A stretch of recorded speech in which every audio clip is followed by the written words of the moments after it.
Harga rumah semakin tahun terus mengalami kenaikan. Tak hanya itu, harga tanah dan bahan material bangunan pun selalu menanjak. Bagaimana warga Indonesia bisa memiliki rumah di tengah ekonomi yang belum bangkit? Selamat datang di Property Point bersama saya Safira Wardoyo.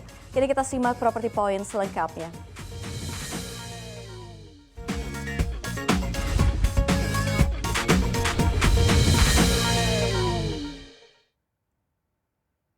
Wakil Presiden Ma'ruf Amin menegaskan bahwa pemerintah akan terus mendorong percepatan pembangunan perumahan melalui program Sejuta Rumah.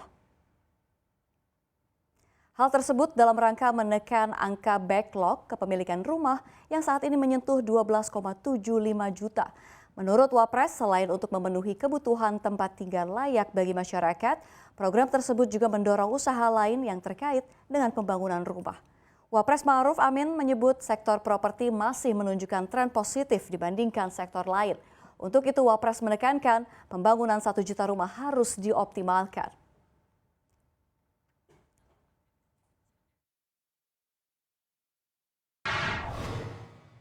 Dengan backlog rumah mencapai 12,7 juta, bagaimana milenial sebagai generasi terbesar yang masuk sebagai first home buyer bisa membeli rumah idamannya? Apalagi kenaikan gaji tak signifikan dibanding melonjaknya harga properti. Simak laporan jurnalis CNBC Indonesia, Dina Gurnian, serta juru kamera Ridwan Hakiki berikut ini.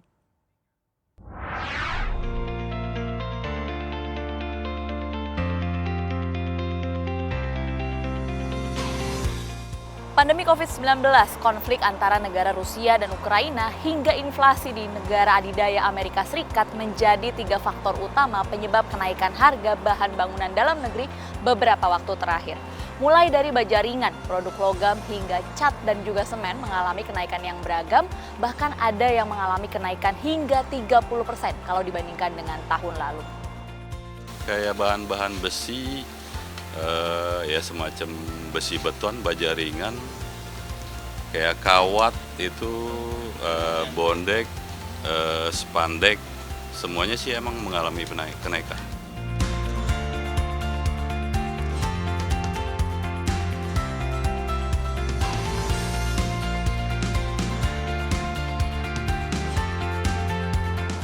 Akibat dari kenaikan harga bahan bangunan berdampak langsung ke harga properti.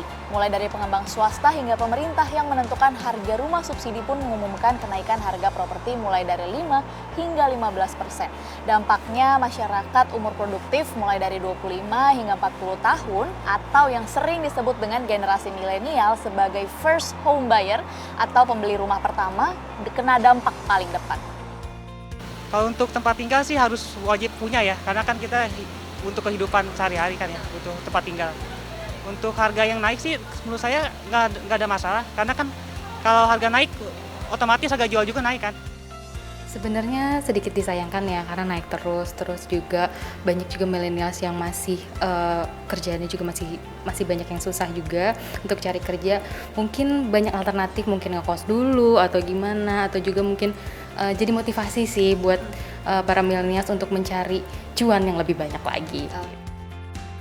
Ya paling sementara ditabung-tabung dulu aja ya nunggu harga-harga dulu, nanti kedepannya gimana gitu. Itu aja sih paling Mbak. Tapi kalau kedepannya sih paling ya tetap pengen bangun rumah sendiri sih. Ya. Kalau itu ya berarti kita harus jadi motivasi untuk bekerja lebih keras lagi. Berarti pengennya cash ya, bukan KPR? Ya kalau bisa sih. Tapi kalau kepepetnya ya nanti KPR juga nggak apa-apa. Sebenarnya katanya sih lebih disaranin untuk KPR ya, karena itu juga jangka panjang dan juga nggak terlalu maksain, dan itu juga yang lebih menguntungkan sih katanya. Apalagi kan sekarang kita bisa ambil KPR atau pembiayaan dari beberapa bank. Harapannya sih jangan naik lagi ya pastinya, dan semoga juga banyak subsidi lah dari pemerintah untuk membantu kita milenials untuk bisa punya rumah dan tempat tinggal yang layak. Ya, yang namanya tempat tinggal kan memang udah termasuk kebutuhan primer ya pemirsa. Tapi kalau buat milenial, kalau langsung beli rumah, nggak akan cukup sama penghasilan yang nggak naik-naik juga. Terus kalau milenial harus gimana dong? Nah untuk milenial karena dia baru merintis, baru memasuki tahapan kehidupan selanjutnya. Dari yang pertama dia seorang lajang, kemudian dia berkeluarga, ya, dia di awal karir, kemudian secara bertahap dia naik, karirnya juga naik. Maka rumahnya juga kebutuhannya, pembelian rumahnya harus disesuaikan dengan kemampuannya. Artinya begini, rumah pertama mungkin bukan rumah seperti yang dia bayangkan ya, yang besar, bertingkat, tapi mungkin rumah subsidi dulu. Jadi ibaratnya kita punya rumah itu kalau untuk kaum muda, dia seperti kayak nabung tapi hasilnya tembok gitu. Kemudian juga begini, rumahnya juga harus punya kriteria tertentu yang akan mendukung kebutuhan masa depan atau kebutuhan siklus hidup selanjutnya. Jadi begini, waktu saat dia masih single, rumah tipe 36 yang kecil, baru mau berumah tangga, keluarganya juga anggotanya belum terlalu besar, mungkin dia sama pasangan atau anak satu, rumah kecil masih bisa. Nah, karena itu kalau anggota keluarganya bertambah, rumahnya kan mesti bisa direnovasi. Tinggal kita menyesuaikan pemilihan rumah kita sesuai dengan kemampuan kita. Kalau suku bunga KPR, pembiayaan, itu kan standar di mana-mana biasanya suku bunga pasar yang berlaku. Itu ada yang 8%, ada yang 12%. Kalau subsidi di bawah 5%. Nah, sekarang tinggal kita ngaca nih, ukur kemampuan sendiri. Sanggup nggak beli rumah 1 miliar? Kalau gitu kesimpulannya memang harus mengenali diri sendiri dulu, kemampuannya dan juga kebutuhannya. Dan yang pasti harus kenceng-kencengin nabungnya. Semangat buat kaum milenial. Tim Liputan CNBC Indonesia. Program Sejuta Rumah menjadi jurus pemerintah untuk mengejar pemenuhan kebutuhan rumah dengan angka backlog rumah yang tinggi. Bagaimana pemerintah mengejar program tersebut, apalagi di tengah kenaikan harga tanah dan bahan material?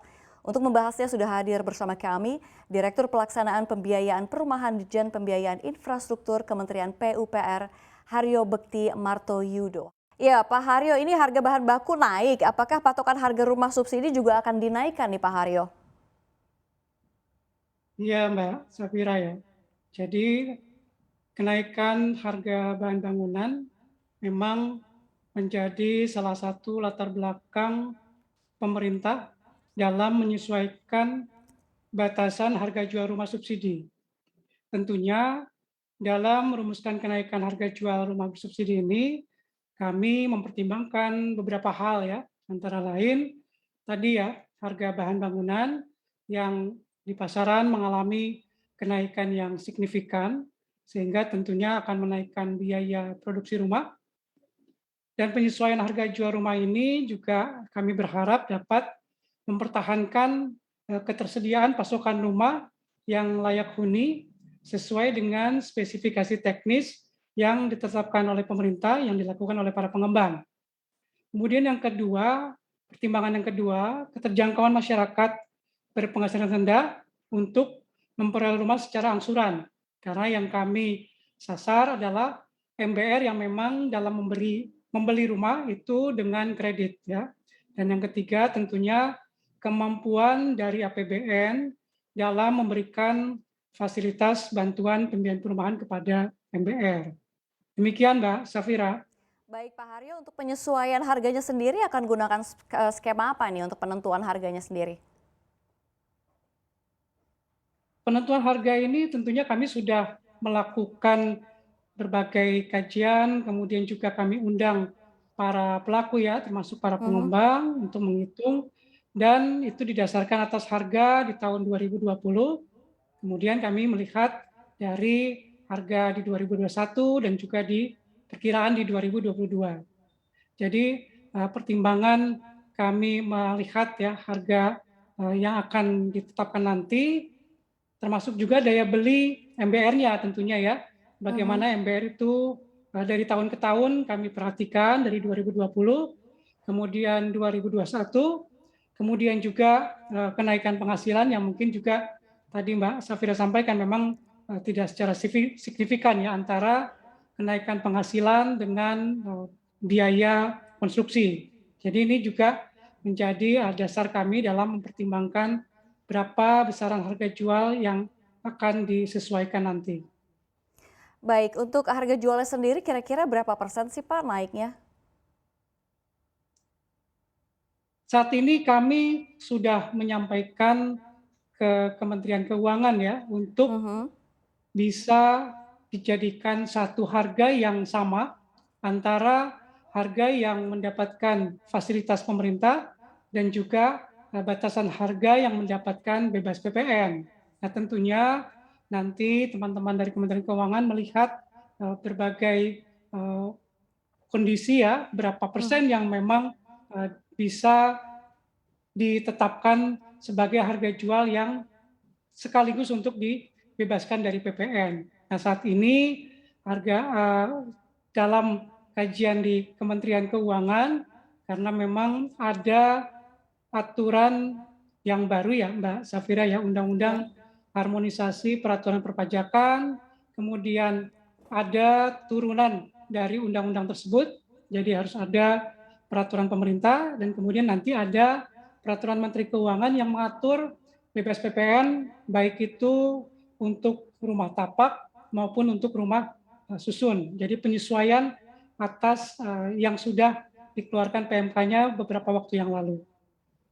Demikian, Baik, Mbak. Pak. Baik. Silakan Pak Haryo. Iya, jadi itu saat ini kita masih menunggu ya, karena tentunya proses peraturan pemerintah itu ditetapkan ya dari rancangan menjadi peraturan pemerintah, perlu ada harmonisasi di Kementerian Hukum dan HAM.